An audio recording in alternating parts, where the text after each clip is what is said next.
busquen en sus Biblias el segundo libro de Reyes, capítulo 14. Segundo libro de Reyes, capítulo 14, y ese lo apartan, ¿sí? Y ahora me van a buscar, ubican el libro de Daniel, porque lo están viendo. Bueno, entonces, llegando a Daniel, ¿qué sigue después de Daniel? Daniel luego sigue ¿qué? Oseas, luego Joel, luego Amós, Abdías y luego Jonás. Se paran en Jonás. Es después del libro de Daniel, 4 libros después viene Jonás. Nada más que los últimos, como son hojitas, 2, 3 hojitas, no se vayan tan adelante, ¿sí? Daniel, Oseas, Joel, Amós, Abdías y luego sigue Jonás. Jonás 1 y se ponen de pie cuando tengan segundo de Reyes 14 y Jonás capítulo 1. Son los dos que vamos a ver ahorita nada más.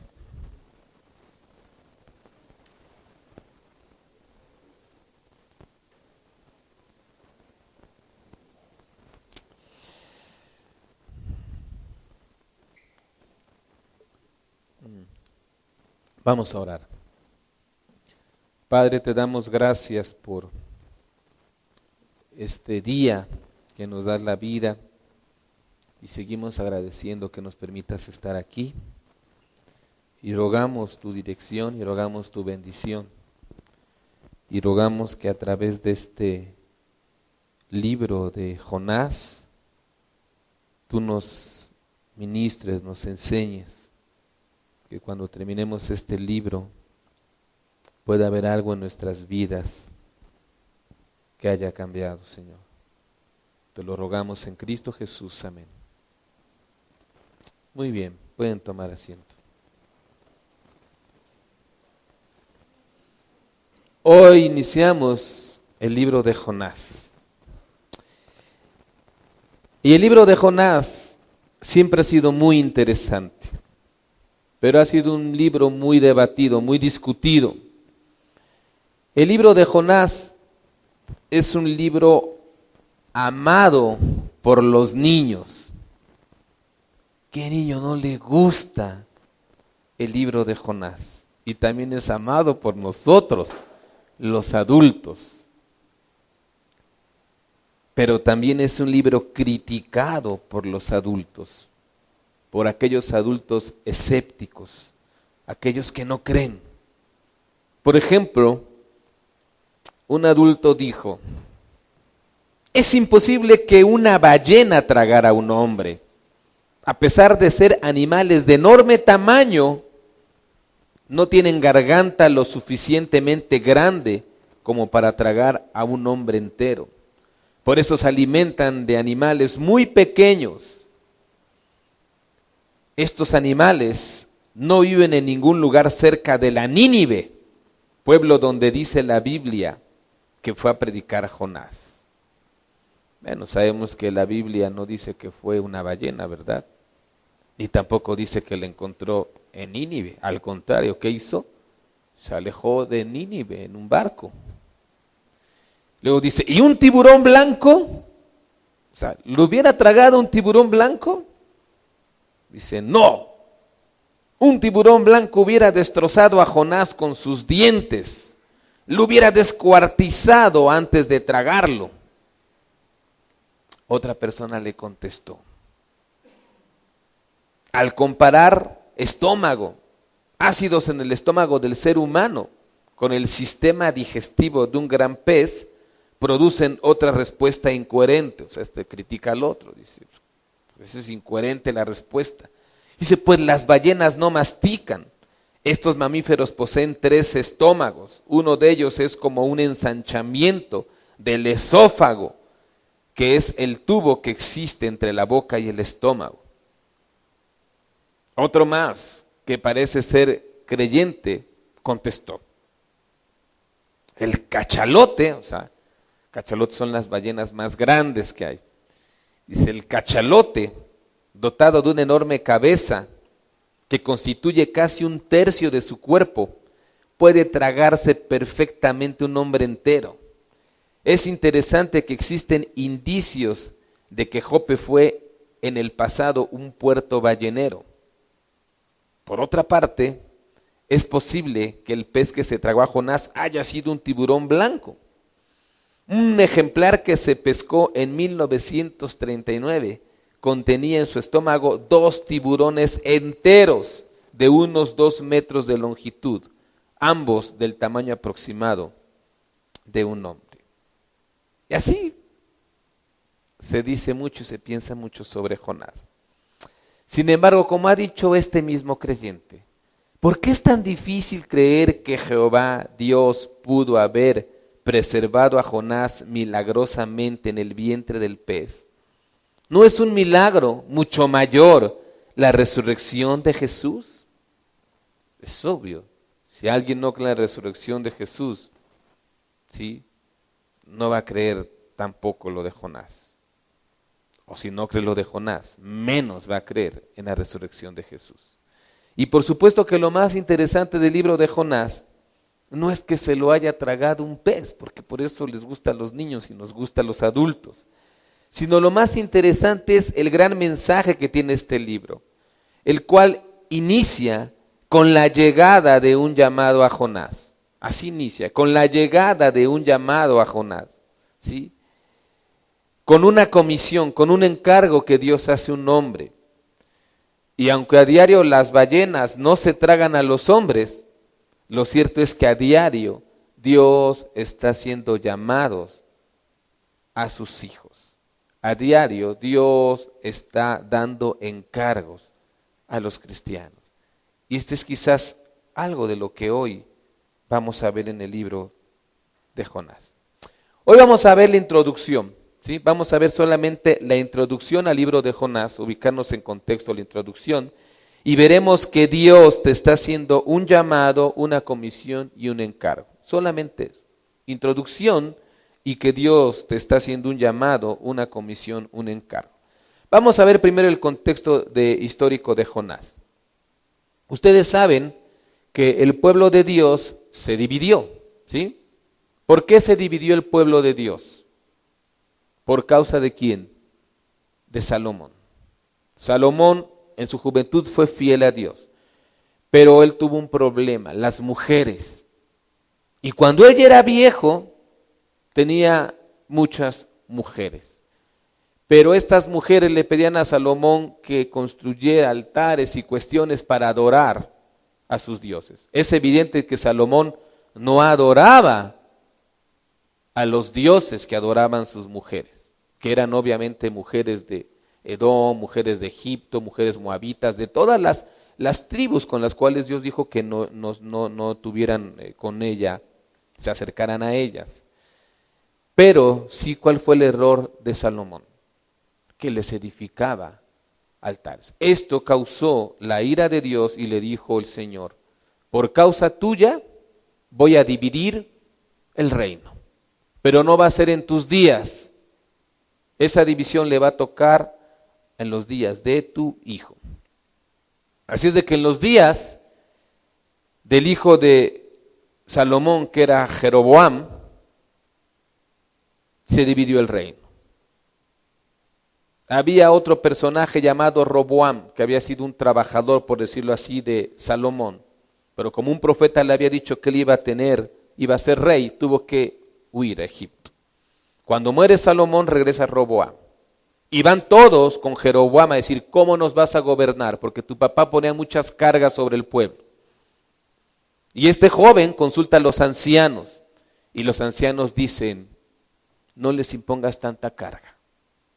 Pero él dice: los ancianos no saben nada. Se va y consulta a sus amigos, a los jóvenes con los que se crió, a los de alcurnia. Y los jóvenes le dicen: no, cárgales la mano, tú eres el rey. ¿A quién le hace caso? A sus amigos jóvenes. Les carga la mano y entonces el pueblo dice: no estamos contigo, nos vamos con Jeroboam. Y se divide el reino del norte con 10 tribus, y el reino del sur, con 2 tribus.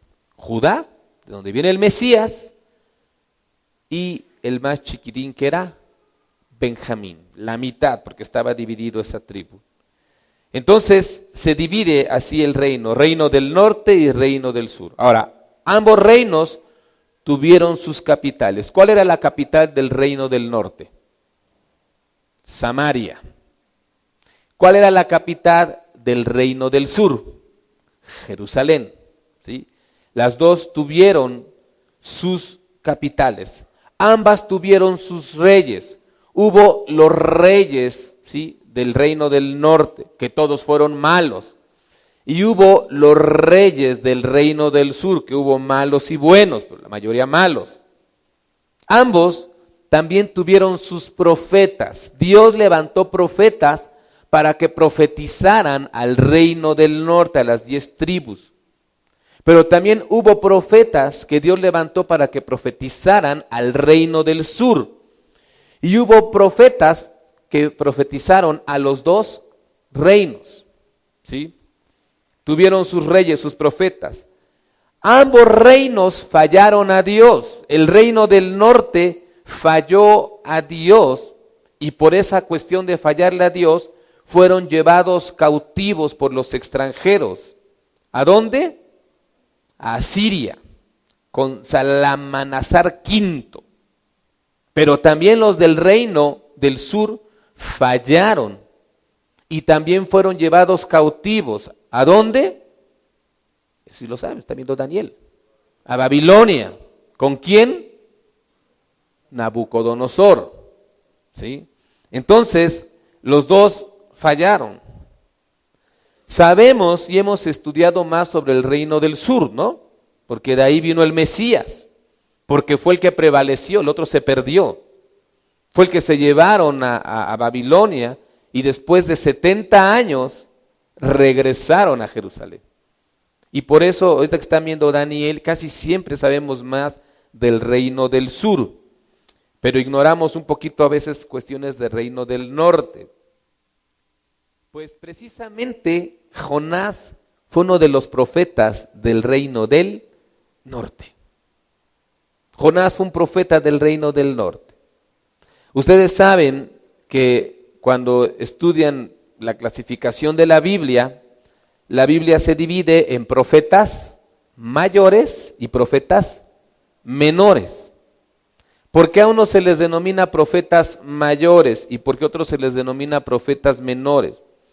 No son profetas mayores porque supieran más, ni porque fueran más, ni son profetas menores porque supieran menos o fueran menos importantes. No, todos son iguales. Se les denomina profetas mayores a los que tienen una mayor extensión en la Biblia de sus libros, ¿sí? Esos son los profetas mayores. Por ejemplo, Isaías, que tiene 65 capítulos, Jeremías 52 capítulos. Y se les denomina profetas menores aquellos que tienen sus escritos más cortos, como por ejemplo Malaquías, que son 4 capítulos, o Jonás, que también son 4 capítulos, ¿ok? Habacuc, que son 3 capítulos. Esa es la razón por la cual se clasifican así. Ahora, ¿Jonás se clasifica dentro de los profetas mayores o menores? Menores, porque escribió menos extensión, solamente 4 capítulos. ¿Cuál es el género del libro de Jonás? ¿Cuál creen que sea? ¿Qué era Jonás? Entonces, el género es ¿qué? Profético histórico.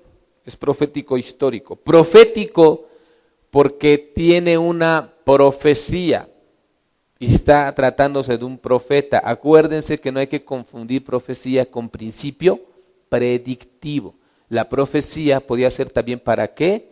Para el presente.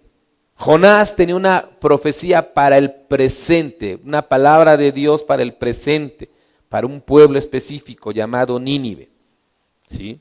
Por eso es profético y es histórico porque el libro prácticamente nos relata la historia de cómo Jonás llevó esa profecía. Ok, entonces es profético histórico. ¿Cuál es el tema central del libro de Jonás? El tema central no es que a Jonás se lo tragó un gran pez, ¿no? Que todos nos acordamos. Jonás, ¡ay, que se tragó el pez! No, eso es lo de menos.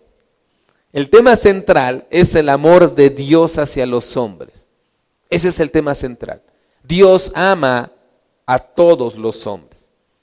Y el tema central es la desobediencia del hombre para proclamar ese amor de Dios. Ese es el tema central, enfocado más para Israel.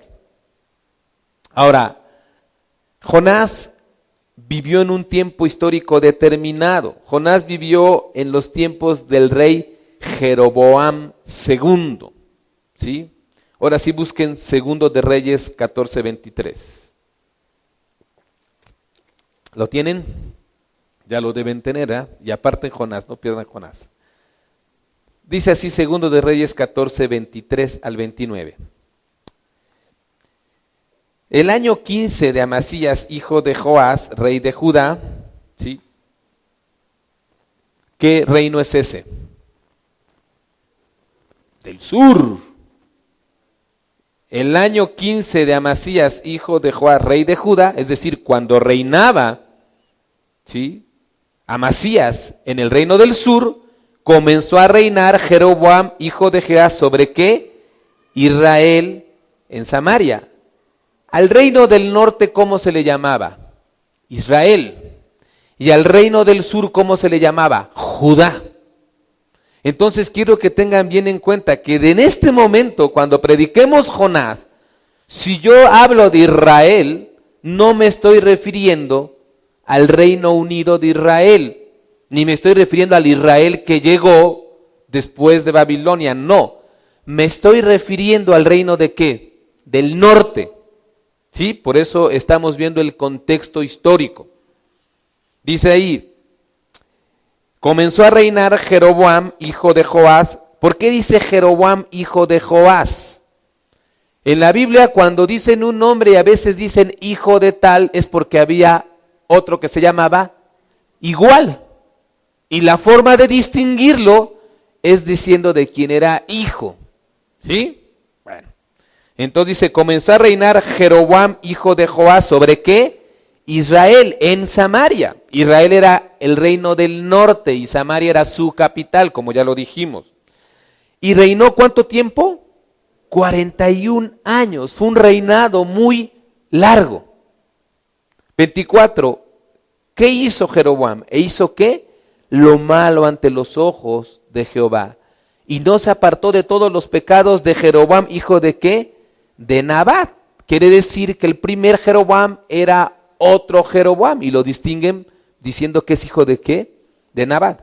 Por eso el Jeroboam de los tiempos de Jonás, ¿sí? Es decir, ¿qué Jeroboam era el de los tiempos de Jonás? ¿Hijo de quién? De Joás. Ese se le conoce como Jeroboam II, ¿sí? Entonces, este Jeroboam II, o Jeroboam hijo de Joás, dice que no se apartó de todos los pecados de Jeroboam hijo de Nabat, el que hizo pecar a Israel, o sea, ¿a quién? Al reino del norte. Ese es el contexto. Porque primero había un Israel completo, luego se dividió y luego se volvió a unir cuando se da, porque ya los de Asiria, esos ya que desaparecieron. Y los que vinieron de Babilonia conformaron el nuevo reino. ¿Por qué? Si nomás eran 2 tribus y otras las 10. Hubo otras tribus que se quedaron y que se conjuntaron de las otras tribus, ¿sí? Y así quedaron.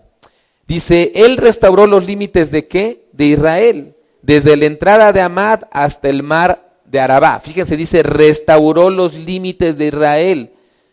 ¿Qué significa eso? Que ganó mucho territorio, ganó mucha tierra, Jeroboam II. Dice, conforme a la palabra de ¿quién? De Jehová, Dios de Israel, la cual él había hablado por su siervo, Jonás, hijo de Amitai, profeta que fue de Gad Hefer. Ahí nos dice muchas cosas de Jonás. Pero aquí nos está diciendo eso. Jonás vivió en los tiempos de Jeroboam II, que fue el rey más poderoso del reino del norte. Jonás, como dice este versículo, era un profeta del reino del norte. Le profetizó a Jeroboam II que iba a extender el reino de Israel. ¿Y esa profecía se cumplió? Ahí dice sí. Por eso dice, conforme a la palabra de Jehová, Dios de Israel, la cual él había hablado por su siervo Jonás.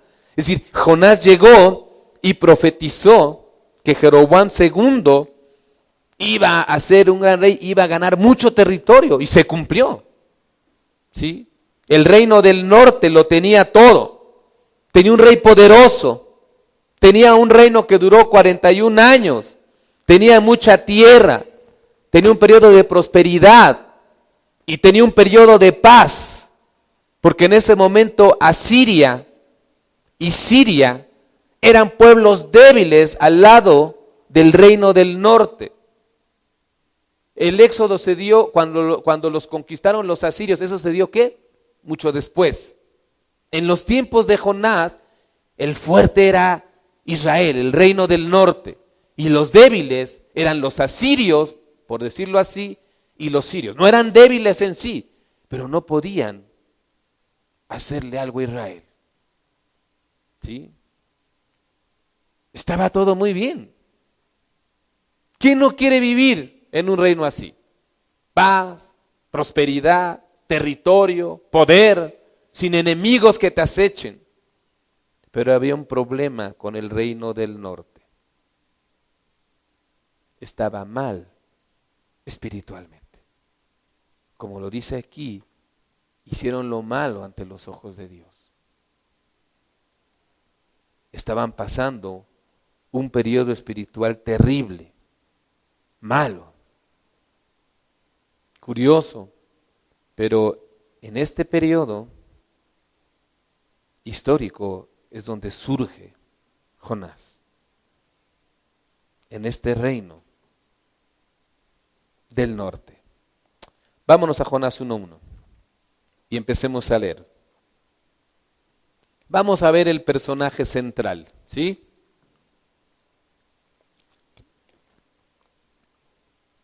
El personaje central del libro. Vino palabra de Jehová a Jonás, hijo de Amitai, diciendo. El libro de Jonás puede ser muy interesante. Yo me pongo a pensar, y mis hijos, cómo les fascina hablar de estas cosas. ¿Qué sería ese gran pez? ¿Sería un cachalote? ¿Sería un megalodón? Es decir, un tiburón gigantesco que ya está extinto, pero que se han encontrado sus huesos, que decía que podía llegar a medir 24 metros. ¿Sería un tiburón ballena? Y hasta me meto en internet y empiezo a buscar videos de qué animales. ¿Sí? ¿Sería un tiburón blanco gigante como este que dijo este joven? ¿Cómo hizo Jonás para estar 3 días dentro de un gran pez? Y la mente vuela. Sin embargo, el personaje central de la historia, ¿quién es? Dios, Jehová. Él es el personaje central. ¿Por qué? ¿Porque habrá un personaje más central que Dios? No. Y porque así lo deja de ver el libro. 39 veces se repite en este libro el nombre de Jehová. Y el nombre de Jonás se repite solamente 18 veces. ¿Se dan cuenta? 39 veces el nombre de Dios. 18 veces el nombre de Jonás. Porque el personaje central, ¿quién es? Dios. Sin embargo, nosotros cuando escuchamos Jonás, ¿en quién pensamos? En el gran pez, que solamente se nombra 4 veces. ¿Se dan cuenta? Quiero quitar esa imagen que tenemos que nos jala a pensar en Jonás y poner la mente donde Dios quería que la pusiéramos. ¿Sí? 4 veces el pez. Entonces, el libro resalta 2 cosas del personaje central, que es Dios. La primera cuestión que resalta el libro es el poder y la soberanía de Dios, fíjense bien, para cumplir sus propósitos sobre todo y sobre todos los hombres. Eso es lo primero, soberanía y poder de Dios. Para cumplir sus propósitos sobre todo, domina todo, toda la naturaleza, todo el mundo y sobre todos los hombres. Vean lo que dice, Jonás 1:2. Levántate y ve a Nínive. ¿Quién da la orden? Dios.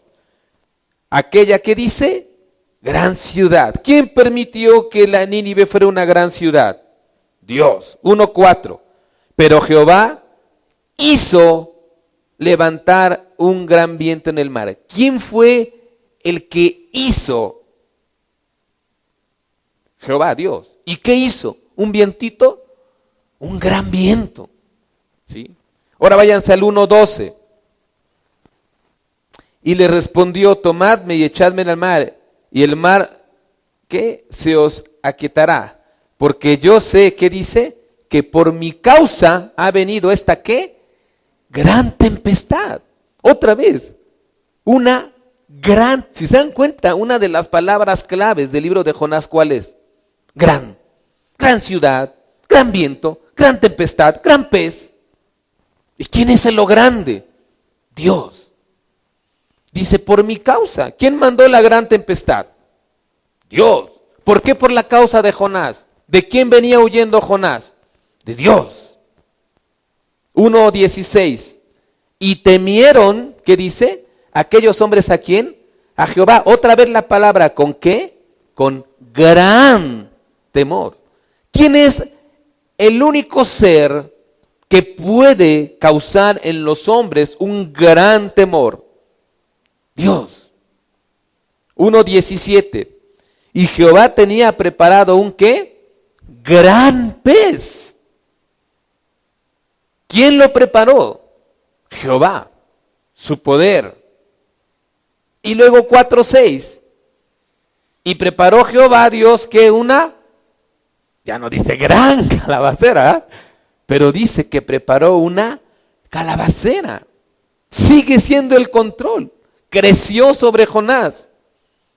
¿Sí? Y luego en 4:7, pero al venir el alba del día siguiente, Dios preparó, ¿qué dice? Un gusano que hirió la calabacera. ¿Se dan cuenta de esto? ¿Qué nos refleja esto? El poder de Dios y el control de Dios sobre ¿qué? Sobre todo. Y sobre todos. ¿Para qué, hermanos? Para que se cumplan sus propósitos. Así es de que cuando nosotros leemos el libro de Jonás, no debemos de pensar en el gran pez. Debemos pensar en el gran Dios, que controla toda su creación y que controla a todos los hombres y que puede crear el efecto que Él quiere en cualquier ser humano. ¿Para qué? Para cumplir sus propósitos. Finalmente, ¿se cumplió el propósito que Dios tenía en el libro? Sí. ¿Sí? Eso es lo importante de este libro. Esa es la primera cuestión. La segunda cuestión como tema central de este libro en relación al personaje central que es Dios, es el amor y la misericordia de Dios ¿hacia quién? Hacia todos los hombres. Vean Jonás 1:2. Dice, levántate y ve a Nínive, aquella gran ciudad, y pregona contra ella. ¿Quién tiene la iniciativa de dar una oportunidad a este malvado pueblo? Dios. Si a Dios no le hubiera importado este pueblo malvado, ¿hubiera enviado a Jonás? No. Eso muestra el amor de Dios hacia los hombres. Pero ¿qué hizo Jonás? Desobedeció, huyó. Ahora vean lo que dice 3:2. Levántate, ¿qué? Y ve a Nínive, aquella gran ciudad, y proclama en ella el mensaje que yo te diré. O una vez más, ¿quién tiene la iniciativa? Dios. Por segunda vez, Dios tiene que mover todo para dar por segunda vez su orden a Jonás.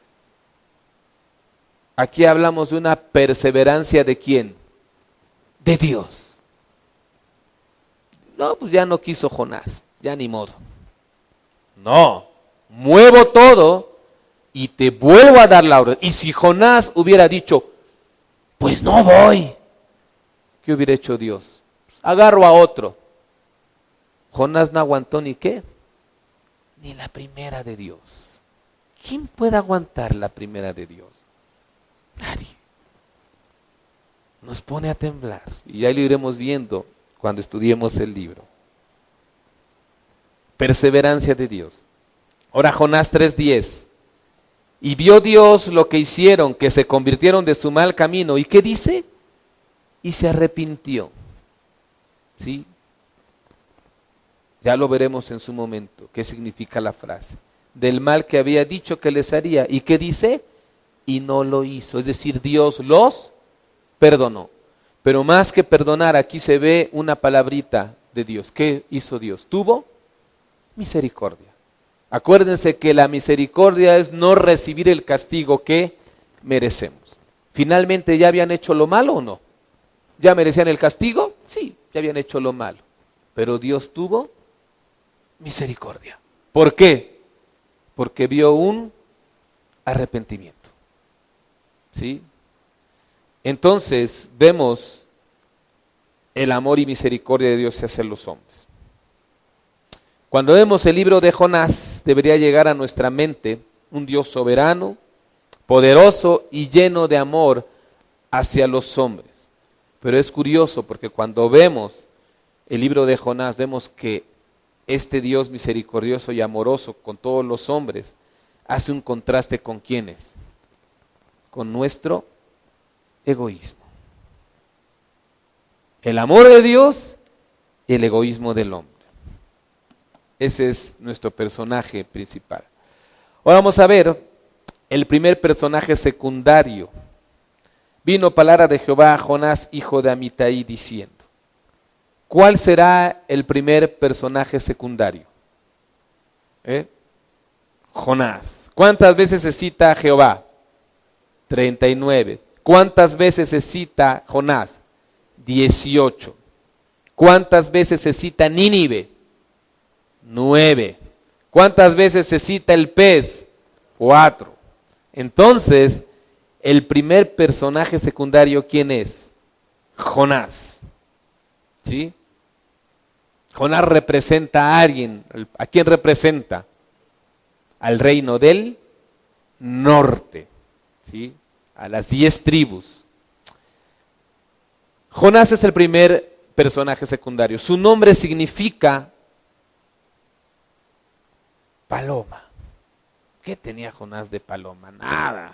Es un gavilán. Pero significa paloma, tranquilo y sumiso como una paloma. Fue hijo de Amitai, ahí lo dice Jonás 1:1 y también lo vimos en 2 de Reyes 4:25. ¿Dónde dijimos que nació? Gad-Hefer, según 2 de Reyes 14:25, Gad-Hefer. Gad-Hefer era una ciudad que estaba en Galilea, cerca de Nazaret, al norte de Israel. Entonces cuando pensamos en Jonás, pensemos que él nació en la región ¿de dónde? De Galilea. Acuérdense que ya en los tiempos de Jesús, ¿cómo se dividía el territorio? En 3 partes. Donde estaba Jerusalén, ¿qué era? Judea, luego ¿qué seguía? Samaria y luego Galilea. ¿Sí? Así lo podemos dividir cuando vean sus mapitas. Vean, Judea, donde estaba Jerusalén, Samaria, luego por eso los los de Jerusalén no querían a los samaritanos. ¿Por qué? Porque se los habían llevado a todos los asirios y luego enviaron a asirios a vivir ahí y se mezclaron con los pocos que tuvieron y eran una raza híbrida. Además, ellos ¿dónde querían adorar? En Samaria, porque decían, no, la capital es Samaria y ahí se adora, ahí construyeron un templo. Pero los de Judá decían, no, la adoración ¿dónde es? En Jerusalén. ¿Y Jesús dónde dijo que era? En Jerusalén. Y dijo, bueno, hay que amar a Dios ¿qué? En espíritu y en verdad. No era un lugar, sino era aquel que Dios le da la salvación y la capacidad para poder adorarlo. Bueno, entonces, este Jonás era de Galilea. No estamos hablando de la Galilea de los tiempos de Jesús, sino de antes. Cerca, es más, como dijimos, todavía no habían sido llevados cautivos. Al contrario, estaban en su mejor momento, el reino del norte. Entonces, era ahí cerca de Nazaret, ¿sí? ¿Dónde se crió Jesús? En Nazaret, por eso le decían Nazareno, Galileo, pero nació en Belén. Ok, ¿dónde estaba esta parte? En el norte de Israel, eso es el reino del norte. Como dijimos, fue un profeta menor, profetizó en el reino del norte, vivió en el reino de Jeroboam II, un reinado de 41 años de paz y prosperidad, ganaron muchas tierras. En ese tiempo Jonás profetizó y se cumplió la profecía. Pero, ¿quién es el autor del libro? Jonás. Pero si ustedes se dan cuenta, todo el libro está escrito en tercera persona. ¿Cómo empieza Jonás 1:1? Vino palabra de Jehová a Jonás, hijo de Amitai. No dice, vino palabra de Jehová a mí. No está escrito en primera persona. Está escrito en tercera persona. Por eso es de que como está escrito en tercera persona, muchos piensan que el libro de Jonás no lo escribió Jonás, sino lo escribió otra persona. Pero la mayoría de los autores y de los estudiosos se inclinan por decir que lo escribió Jonás. ¿Por qué? Porque era común que los escritores del Antiguo Testamento escribieran en tercera persona, acerca de ellos mismos. Y porque el detalle y el momento histórico apuntan a que esas cuestiones las podía haber sabido solamente Jonás, ¿sí? Entonces se le atribuye a él el libro. Jonás también está entre los 5 profetas, nuestro personaje secundario del que habló Jesucristo. Jesús en su ministerio mencionó a algunos profetas, o el ministerio también de algunos profetas. Mencionó el de Elías en Mateo 17, el de Eliseo en Lucas 4, el de Isaías en Mateo 15, el de Daniel en Mateo 24 y el de Jonás en Mateo 12. Entonces fíjense bien, de estos 5 profetas de los que habló Jesús, entre ellos está Jonás. Y veremos ya después qué dijo de él. Ahora vamos a terminar con el carácter, con este personaje secundario, con el carácter y el temperamento de Jonás. ¿Cómo era Jonás, hermanos? Según lo que han leído, ¿cómo era Jonás? ¿Qué les viene primero a la mente? Así, rápido, ¿cómo era Jonás? Que era muy ¿qué? Terco y enojón, ¿verdad? Da la impresión de que es terco y enojón. ¿Y era así? Claro que sí. Pero cuando yo veo el carácter y el temperamento de Jonás, ¿saben una cosa? Su carácter y su temperamento es muy parecido a mi carácter y al de ustedes. Es muy parecido al de ¿quién? Al de todos los hombres. ¿Sí? ¿Por qué? Porque primero es un desobediente. ¿Somos desobedientes a Dios o no? Sí. Y después de que desobedecemos, es temerario y confiado, dice. Es Dios. Es misericordioso. Durmiendo en una tempestad. Vamos a verlo. Pero luego, cuando ve que empiezan a pasar cosillas, entonces, ¿cómo es? Miedoso. Miedoso. ¿Y si Señor me disciplina? ¿Y si quizás está pasando esto por esto? Miedoso como todos. Sabemos que le desobedecimos. Y entonces sí, cuando es miedoso, se vuelve ¿qué? Sumiso. ¿No somos así? Y después, cuando es sumiso y pasa la bronca, otra vez, ¿cómo es? Enojón. Cumple, pero ¿cómo? Enojado. Enojón y egoísta. ¿Saben una cosa? Jonás refleja la actitud de Israel. Pero también Jonás refleja la actitud muchas veces ¿de quién? De la iglesia. Y también Jonás refleja el carácter y el temperamento ¿de quién? De nosotros. Y así somos como Jonás. Ese es el carácter de nuestro personaje secundario. El primer secundario. Vamos a concluir estudiando el primer versículo, solamente el primer versículo. Dijimos de un llamado. ¿Cómo empieza Jonás? Vino palabra de Jehová a Jonás, hijo de Amitai, diciendo. ¿Cómo empieza? Vino.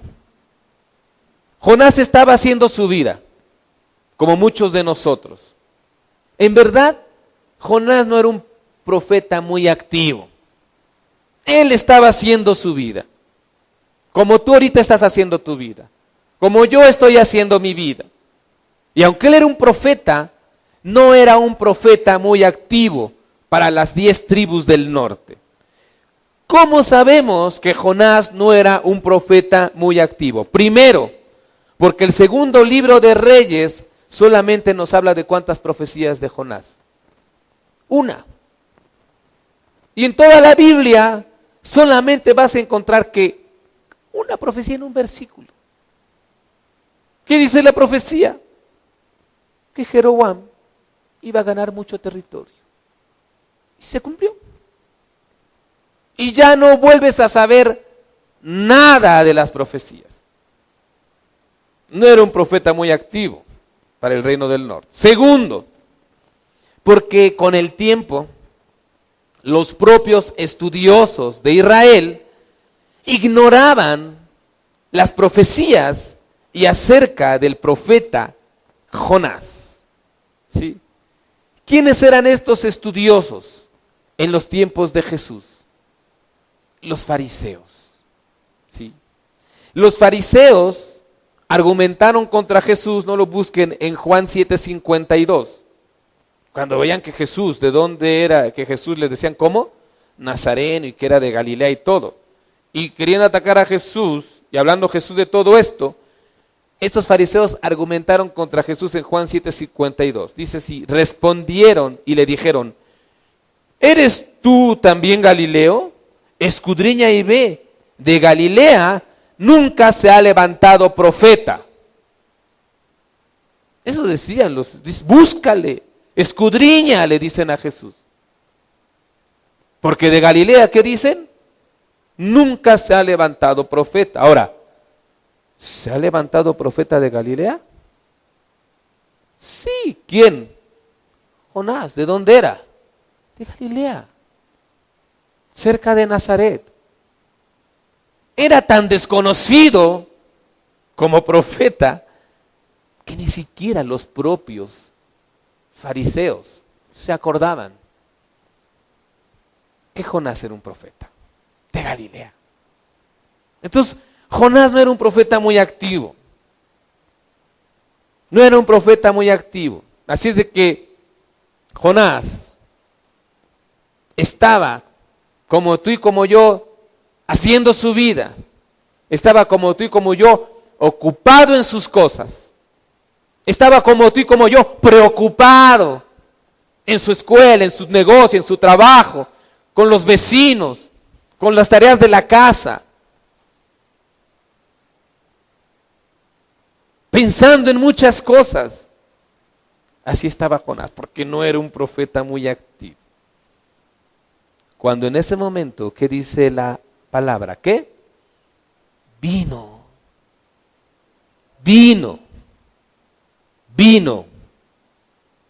La palabra hebrea es cal. Cal, que es igual a ¿qué? A vino. Que en hebreo cal significa suceder, sobrevenir, llegar. Esto da la idea que al igual que Jonás, podemos estar haciendo cualquier cosa. Podemos estar ocupados en nuestros quehaceres, en nuestra ocupación propia, pero siempre hay un determinado momento cuando ¿qué? Viene a tu vida, sucede en tu vida, acontece en tu vida, llega a ti, hermano, algo.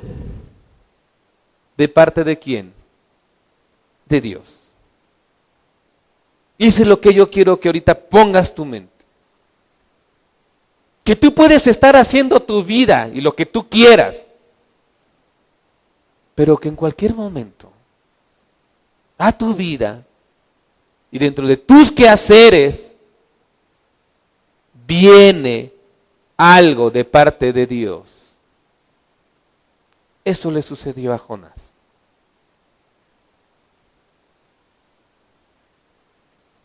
La pregunta es,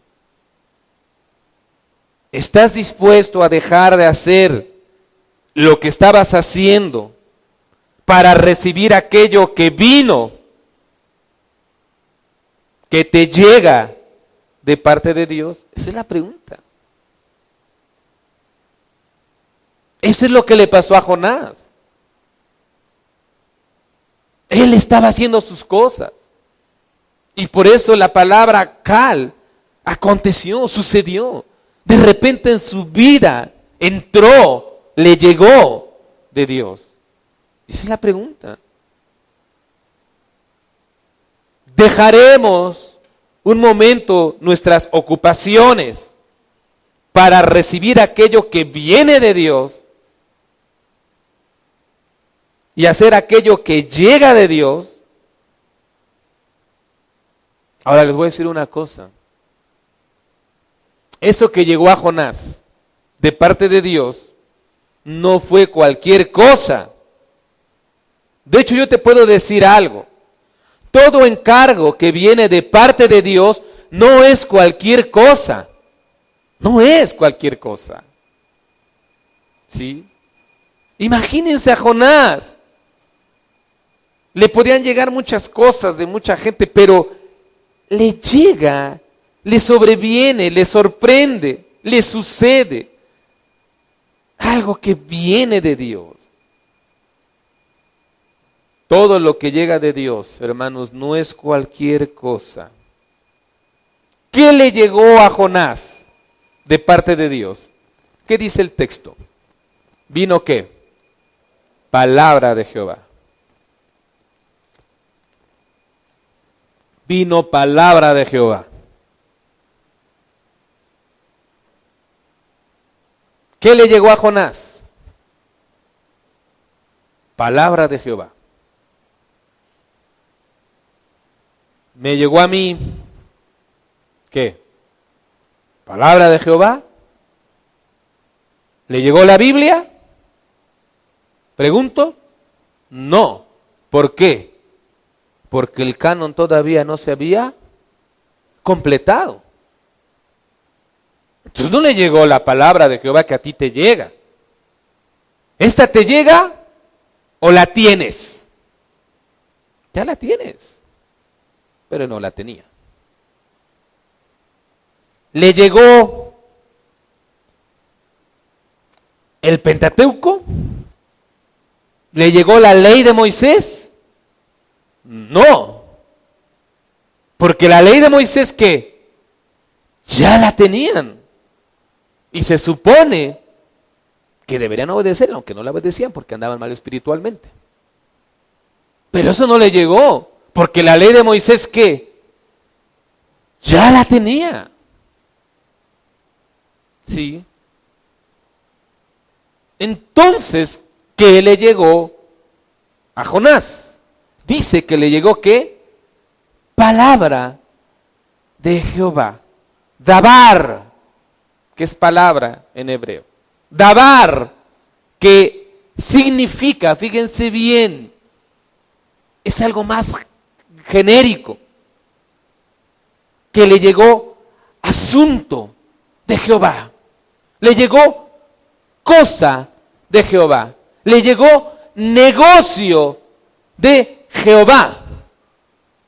Eso significa, no quiero que pongamos la mente solamente en decir, le llegó palabra de Jehová, Biblia le dijo, no. En pocas palabras, palabra de Jehová es un asunto de parte de Dios, un negocio de parte de Dios, una circunstancia que le sobrevino de parte de Dios, una misión de Dios, un encargo de Dios, una orden de Dios. Eso es lo que quiere decir el texto. ¿Se dan cuenta? ¿Se dan cuenta? No quiero que pensemos, hermano, te llegó palabra de Jehová, ya la tienes. De aquí estoy hablando de algo que específico. De Dios hacia ti. ¿Te ha sucedido eso? Yo sí. ¿Te ha llegado un encargo de Jehová? A mí sí. Sí me ha llegado un encargo. Claro que sí. No uno, muchos. Y sabes una cosa. Jonás, ocupado en su vida, en sus cosas, profeta poco activo. Y de repente sucede, llega un encargo, un negocio, un asunto, una circunstancia. ¿De quién? De Dios. Ahora, el encargo, ¿tiene autoridad o no tiene autoridad? Sí tiene autoridad. ¿La autoridad de quién?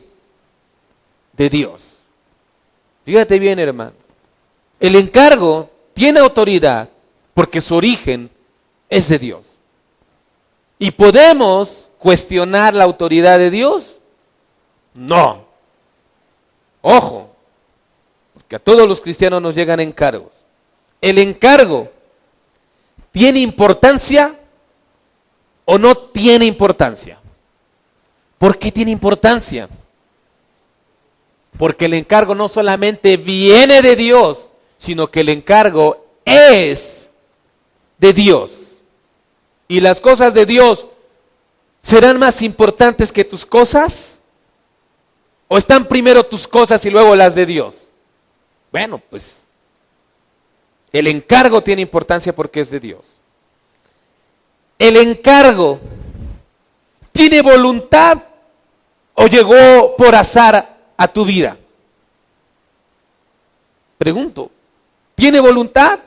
Sí, porque el encargo, ¿quién lo determinó? Dios. Entre todos los profetas, Dios dijo, es este mensaje y es este mensajero, que se llama Jonás. No es al azar.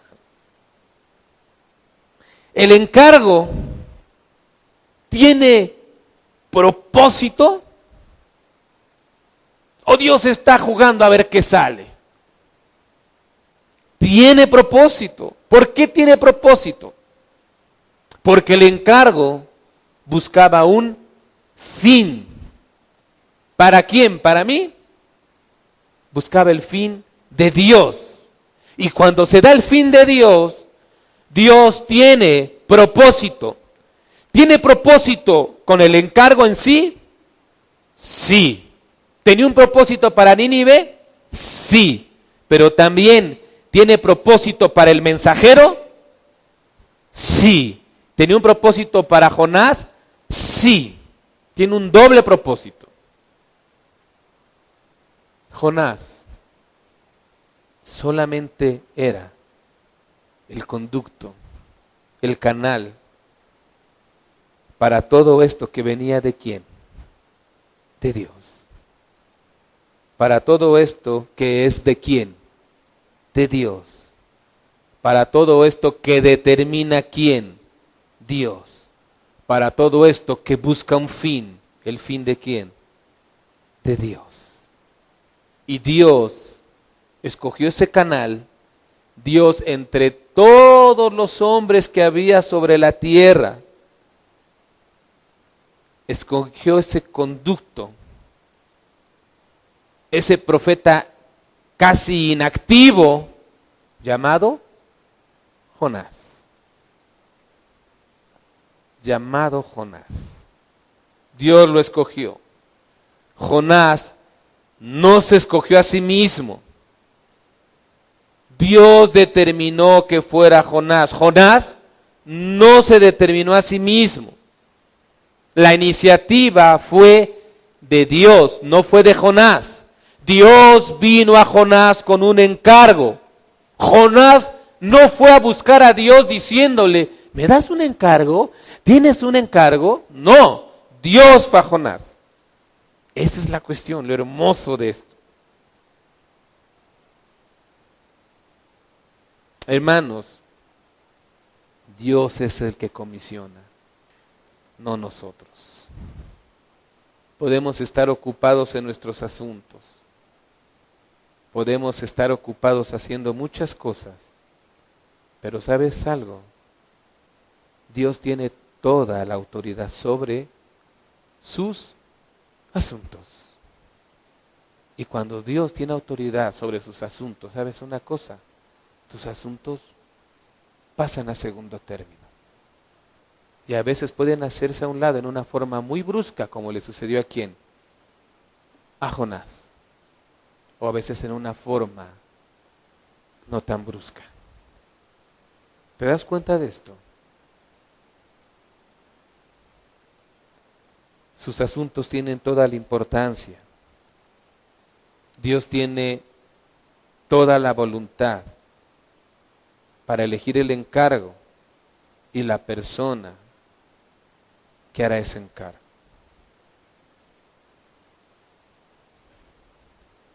Dios tenía un propósito trascendente, específico, con ese mensaje. Pero Dios también tenía un propósito. ¿Con quién? Con el mensajero llamado Jonás. Y sabes una cosa, hermano, Dios tiene un propósito específico, importante,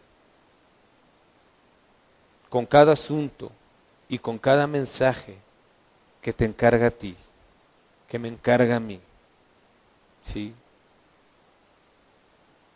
Tiene un propósito en el mensaje que te ha encargado, pero también tiene un propósito en ti, que eres el mensajero y que eres el conducto. Y ese es lo único que yo puedo ver en este versículo, Jonás 1. Es lo único que puedo ver. Y es lo único que me agrada y que me asombra. ¿Por qué? ¿Quiénes somos nosotros para recibir una comisión o un encargo del ser más importante y más trascendente que es Dios? Pregunto, ¿quiénes somos y qué somos? Nada.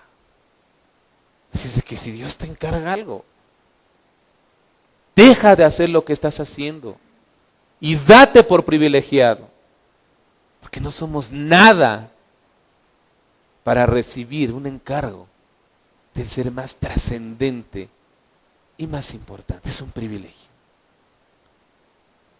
Otra pregunta que viene cuando veo 1:1, ¿qué importancia pueden tener nuestros asuntos ante los asuntos de Dios? ¿Qué trascendencia pueden tener mis asuntos ante los asuntos para los cuales viene y me encarga Dios?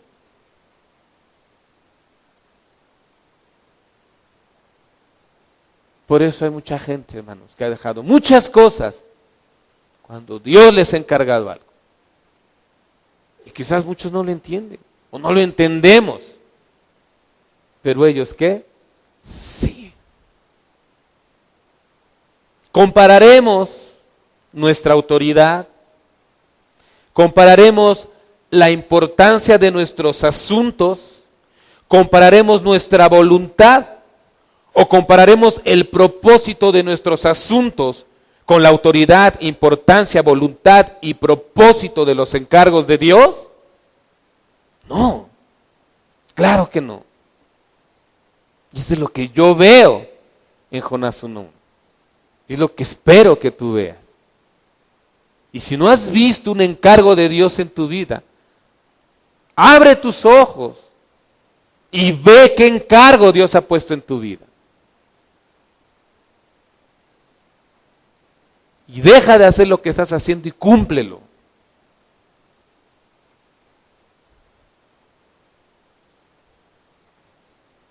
Hemos terminado y quiero terminar con una aplicación. Un hermano que tenga buen oído, sobre todo musical, a ver, voluntario, párese. Jorge, muy bien, Jorge me vio y se rió. Es medio desentonado, pero nada, no es cierto. Ahora, otro hermano, Gustavo, sube con Jorge, por favor. Y te voy a pedir un favor, le vas a amarrar esta, así, que no vea. Y cuando te digamos, bajan los dos, ¿sí? Allá arriba. Ahora necesito que pasen aquí. Caray. 1, 2, 3, 4, 5, 6 hermanos. Pasen aquí. 3 mujeres y 3 varones. Así rápidamente. No tantos, no tantos. A ver, muy bien.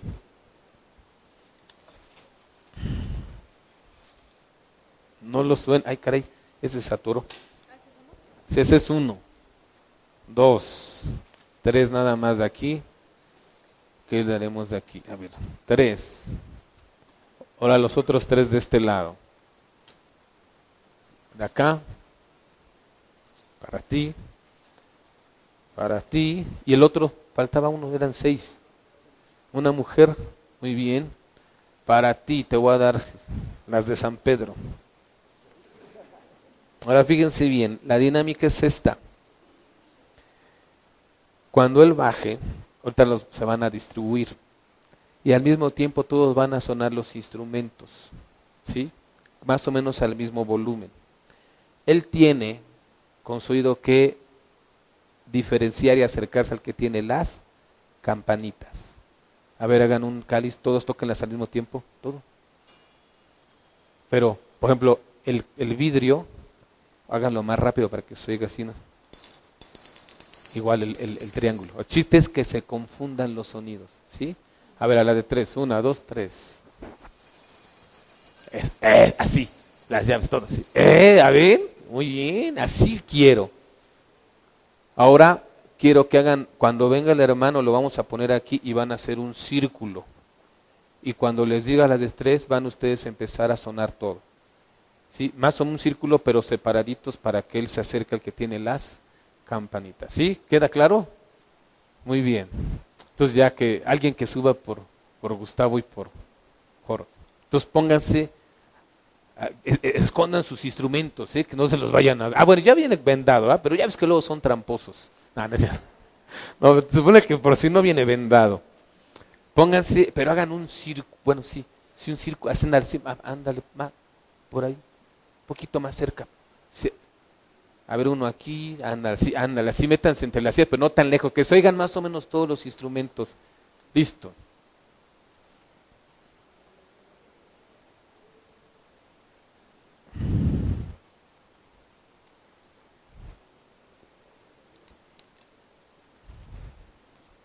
Muy bien. Ponlo aquí, Gustavo, por favor, aquí ponlo aquí en medio. Aquí al lado de Isaac, en este cuadrito. Aquí que se pare. Aquí, así para acá. Ahora, fíjate bien. ¿Me escuchas, Jorge? ¿No ves? ¿Cruz o cuernos? Bueno, dice cruz. Los cristianos siempre escogemos cruz, ¿eh? Nunca digan cuernos. Te van a sonar varios instrumentos, ¿sí? Vas a escucharlos con mucho detenimiento, estápate el oído, los oídos, y tú te vas a acercar a las campanitas, ¿sí? Las campanitas, tienes que escuchar el llamado de las campanitas, ¿de acuerdo? Entonces, cuando diga 3 empiezan, y cuando digo silencio se callan para que darle 2 oportunidades. 1, 2 y 3.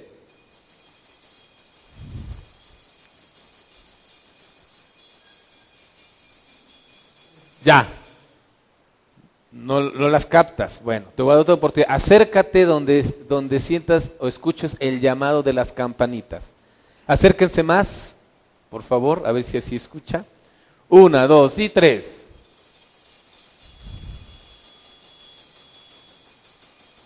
¿No? Acérquense más. Las campanitas. 1, 2, 3.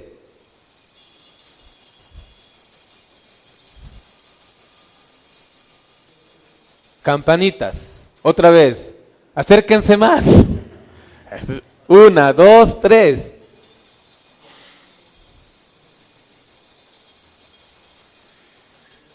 Campanitas. 1, 2, 3. Triángulo. El triángulo. 1, 2, 3. A ver, el triángulo, sosténganlo para que suene del hilo. Eso, si no se le quita sonido. Ahora sí, 1, 2, 3. Triángulo. Triángulo, triángulo. ¿Dónde está el triángulo? Ahí está, ya. Quítate la venda. Muy bien.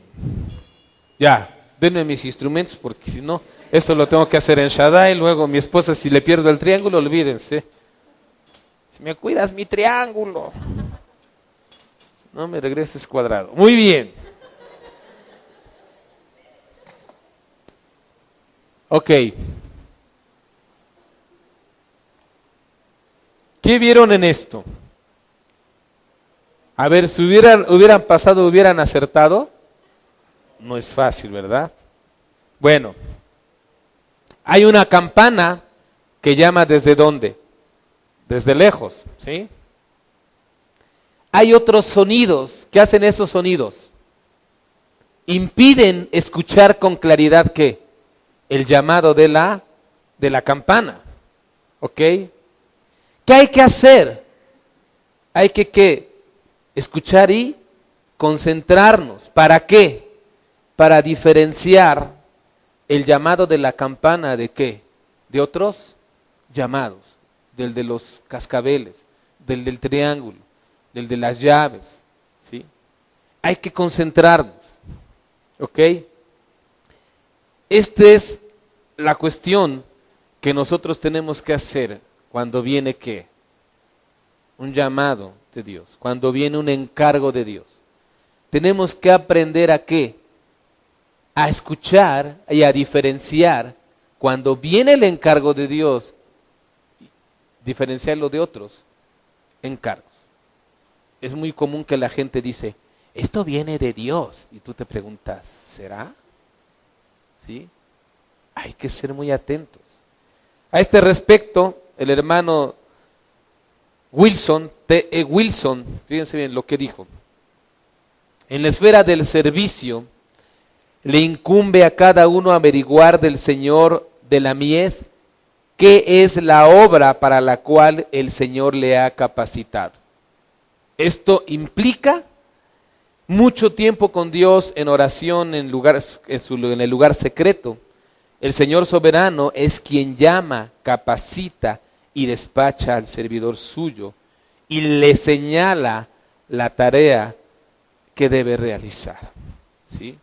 Entonces, como dice el hermano, le incumbe a cada uno averiguar del Señor cuál es ¿qué?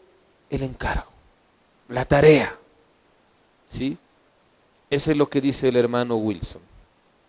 Ahora, hermanos, Dios tiene una misión precisa, un encargo específico para cada uno de nosotros, sus hijos. La pregunta es, y que es con lo que continuará el libro. ¿Qué harás con ese encargo? ¿Lo estás escuchando? ¿Lo diferencias? ¿Qué harás con ese encargo?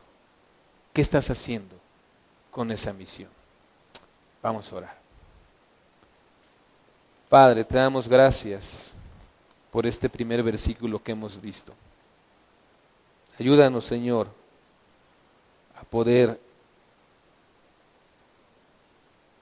discernir lo que viene de ti a nosotros, Padre. Y ayúdanos a verlo. ¿Cómo lo es? ¿Cómo lo ves tú?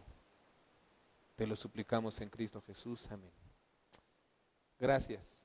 Que Dios les bendiga. Gracias.